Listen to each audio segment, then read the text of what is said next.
చూసేది నల్లేరు మొక్క. దీన్ని సిస్టస్ క్వాడ్రాంగులారిస్ అంటారు. ఇది బలహీనమైనటువంటి కాండం కలిగినటువంటి మొక్క. దీంట్లో 4 అంచులు కనిపిస్తూ ఉన్నాయి. అందుకే దీన్ని క్వాడ్రాంగులారిస్, సిస్టస్ క్వాడ్రాంగులారిస్ అని పిలవటం జరుగుతుంది. ఇది బలహీనమైనటువంటి కాండము కలిగి ఉంటుంది. ఇది పైకి ఎగబాగటం కోసం వీటి మీద మనకి ఇక్కడ నులి తీగలు కనిపిస్తున్నాయి. టెండ్రిల్స్ అంటారు. ఈ నులి తీగలతోటి ఇది ఆధారాన్ని అంటిపెట్టుకుని పైకి ఎగబాగుతుంది. దీన్ని స్పర్శ అనువర్తనం అంటారు.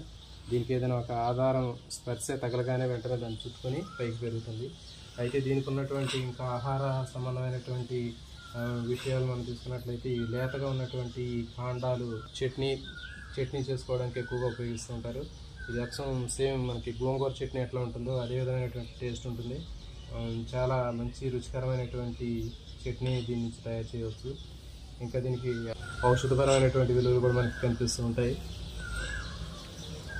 ఇది నల్లేరు అని చెప్తున్నాం. మరి ఇలాంటి నల్లేరు అనేటటువంటి మొక్క యొక్క ఆహార సంబంధమైనటువంటి ప్రాముఖ్యత చాలామందికి దీనికి తెలియదు. కానీ ఇది ఎక్కువగా మంచి పోషకాలు కలిగినటువంటి ఈ చట్నీ తయారు చేసుకోవడానికి, మంచి రుచికరమైనటువంటి చట్నీగా దీన్ని తయారు చేయడానికి ఉపయోగిస్తుంటారు. ఇలాంటి మరిన్ని వీడియోల కోసం ఛానల్ని సబ్స్క్రైబ్ చేయండి. అదేవిధంగా వీడియోని లైక్ చేయండి, మీ ఫ్రెండ్స్కి షేర్ చేయండి. Thank you.